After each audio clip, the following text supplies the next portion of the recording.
The ship suddenly shook, and every light on the deck died at once. I was already moving before my mind caught up with my body.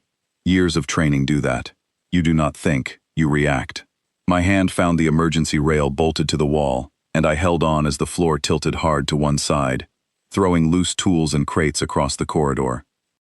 Then the second hit came, harder than the first, and something crashed into my chest with enough force to knock the air out of my lungs. It was her, the Queen. Her name was Vale, short for a longer name that no human tongue could pronounce without stumbling. She was young for her position, barely into her 23rd year, by the way her people counted time, and she had been crowned only weeks earlier, after her mother's sudden death. This journey was her first as ruler, a peace mission to a neighboring system, and I had been assigned as her personal guard for the entire trip. Now she was gripping the front of my jacket with both sets of fingers, her whole body pressed against mine, and she was not letting go.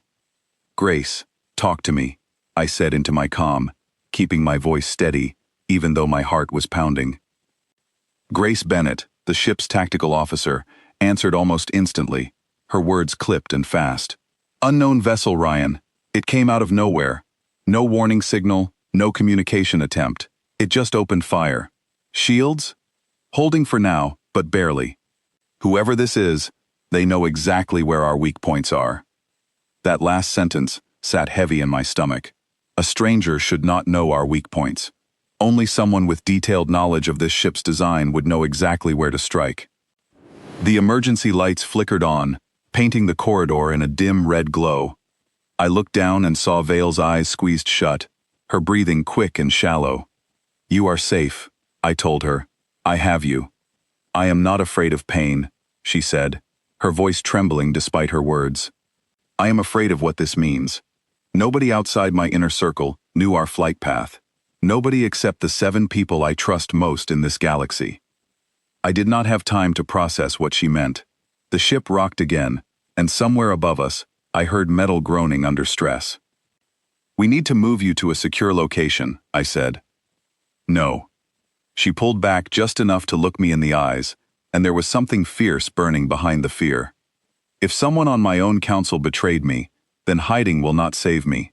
I need answers, and I need them now." I wanted to argue. Every part of my training told me to get her to the safest room on this ship and lock the door behind us. But something in the way she looked at me made me pause. This was not a frightened girl asking for comfort. This was a leader asking for the truth.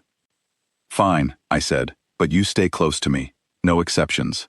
She nodded once, sharp and certain, and I helped her to her feet. We moved down the corridor together, my hand steady on her back, guiding her past sparking wires and fallen equipment. The ship groaned around us, like something alive and wounded. Every few seconds another impact rattled the walls, though none hit as hard as the first two. "Grace, patch me into tactical," I said as we turned a corner toward the bridge. "Already done. You should see it now on your wrist display." I glanced down at the small screen strapped to my forearm. A crude outline of the enemy vessel appeared, along with a string of numbers that meant little to me, but clearly meant something important to Grace. "That ship should not exist," Grace said, her voice tight. "The design matches something from before the Ithran Compact unified. Records say every vessel of that class was destroyed over 1,000 years ago." Vale made a small sound beside me, somewhere between disbelief and dread. "What is it?" I asked her.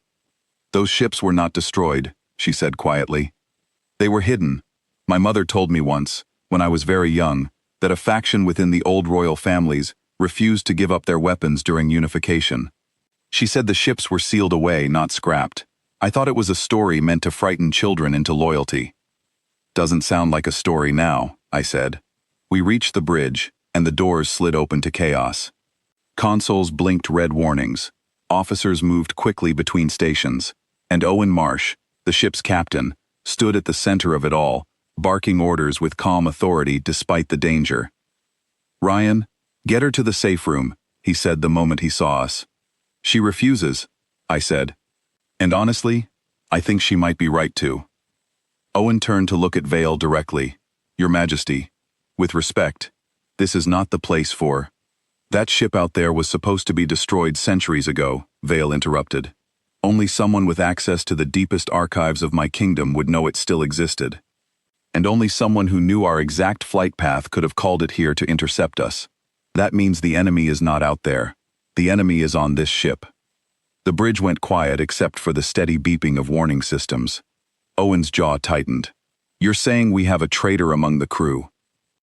I am saying it is very likely, Vale said, and I intend to find out who before they finish what they started. I felt a chill run down my spine.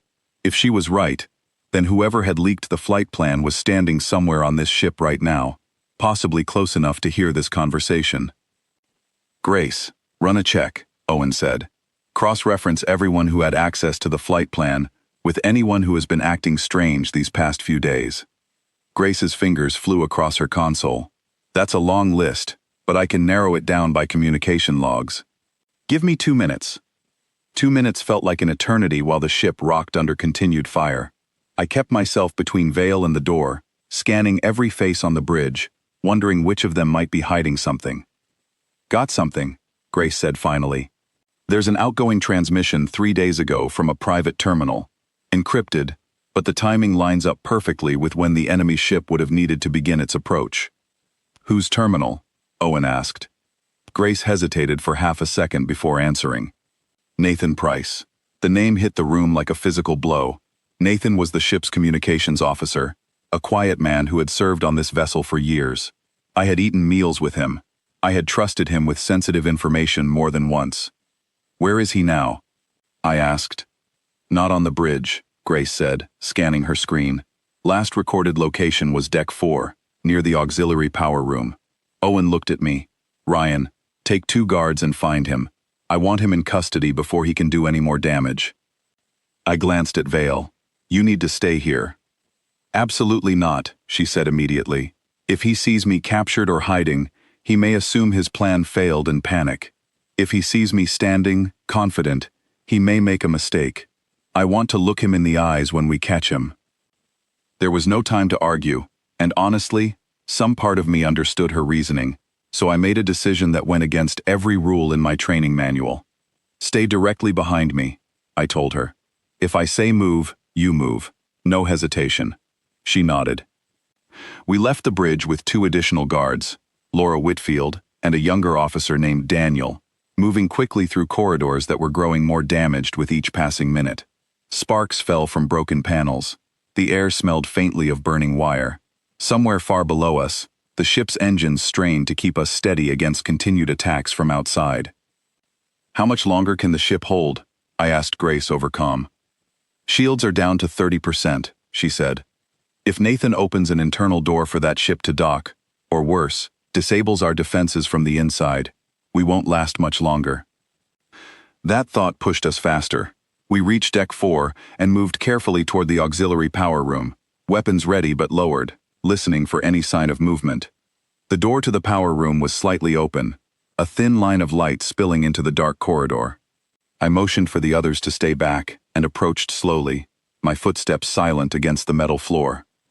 Through the gap in the door, I saw Nathan standing at a control panel, his fingers moving rapidly across the interface.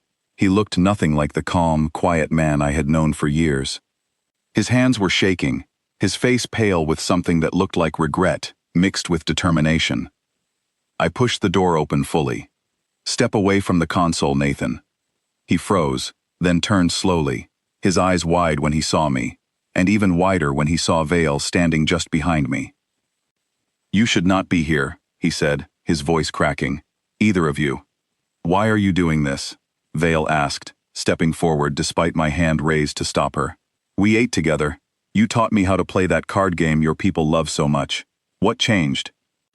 Nathan's shoulders slumped, and for a moment, he looked less like a traitor and more like a man carrying a burden too heavy to hold any longer. They took my sister, he said quietly, weeks ago. The people behind that ship out there, they took her, and told me if I did not help them reach you, I would never see her again.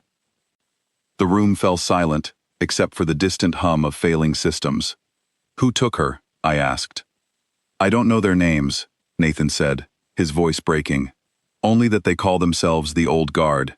They believe the unification of the Ithran Compact was a mistake. They want the old bloodlines back in power, the ones who refuse to give up their weapons. Vale's expression shifted from anger to something more complicated, something closer to understanding mixed with sorrow. "I am sorry this happened to you," she said. "But you cannot save your sister by helping them harm me. If they succeed, there will be no one left who can stop them from doing far worse to far more people." Nathan's hands trembled over the console.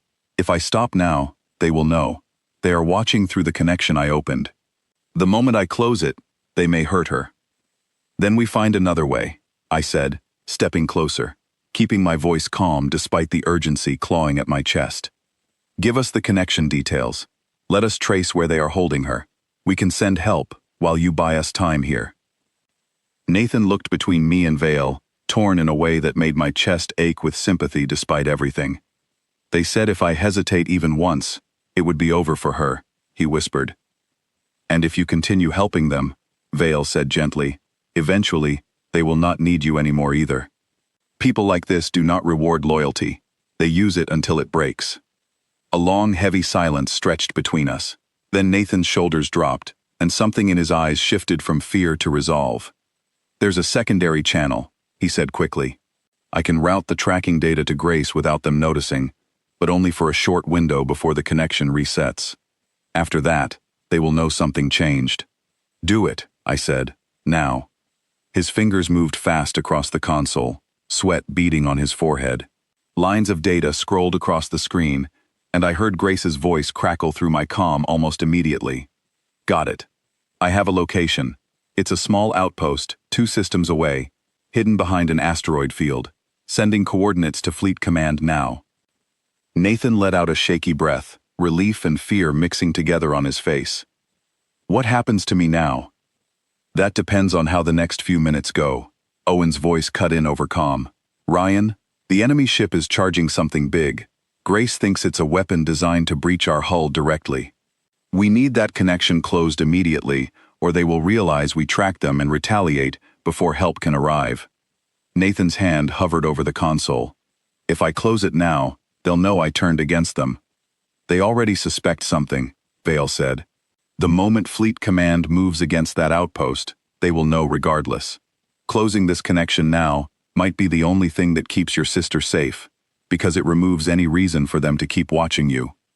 Nathan hesitated only a second longer, before slamming his hand down on the console. The screen flickered, then went dark.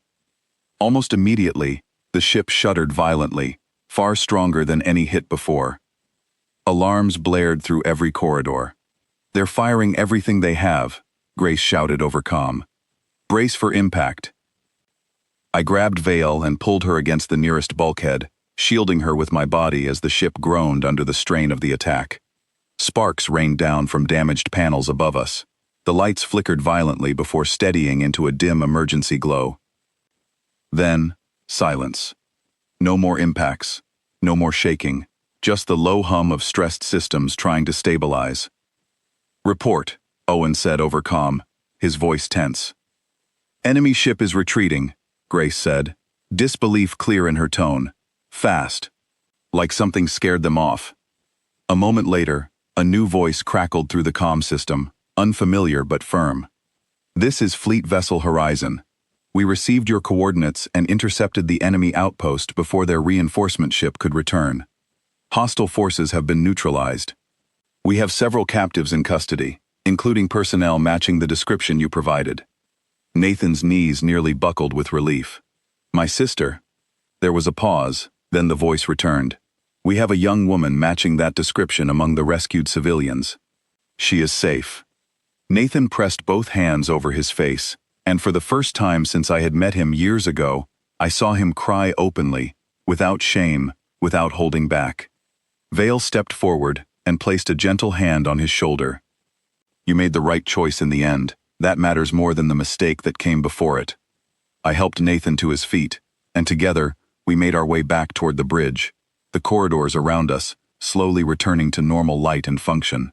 Repair crews were already moving through the ship, assessing damage, sealing breaches, restoring power to sections that had gone dark during the attack. When we reached the bridge, Owen greeted us with a tired but genuine smile. "Good work, all of you." Fleet Command wants a full report once we reach the nearest station, but for now, we made it through. Vale turned to me, some of the tension finally leaving her shoulders. Thank you for not simply following protocol back there. If you had, we might never have found the truth in time. You're the one who insisted on finding the traitor instead of hiding, I said. That took real courage. I have learned something important today, she said, glancing toward Nathan, who now sat quietly near the medical station, being checked over by the ship's doctor. Sometimes the people closest to danger are also the ones capable of the greatest change, if given the chance to choose differently. I found myself agreeing with her completely. Over the following hours, the ship settled into a steady rhythm of repair and recovery. Reports came in confirming that the outpost behind the attack had been fully secured, its leaders taken into custody, its remaining hostages freed, and returned safely to their families. Nathan's sister was confirmed unharmed, already on her way to reunite with him at the next station. As the adrenaline of the day slowly faded, I found myself standing near one of the observation windows, watching the stars stretch endlessly beyond the reinforced glass. Vale joined me quietly, standing close enough that our shoulders nearly touched. This was not how I imagined my first journey as queen, she said softly.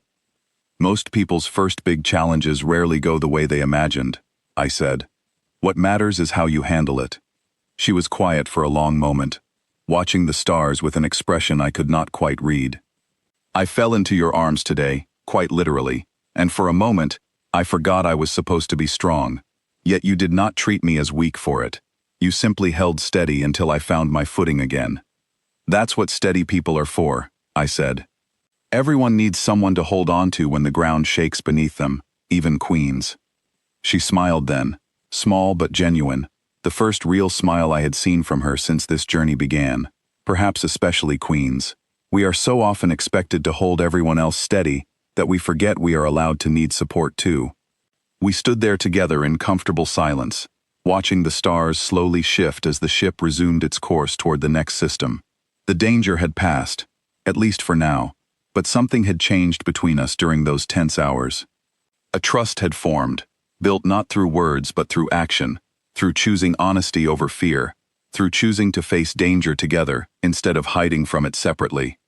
Whatever challenges lay ahead on this journey, I had a feeling we would face them the same way we had faced this one, side by side, steady, and unwilling to let each other fall.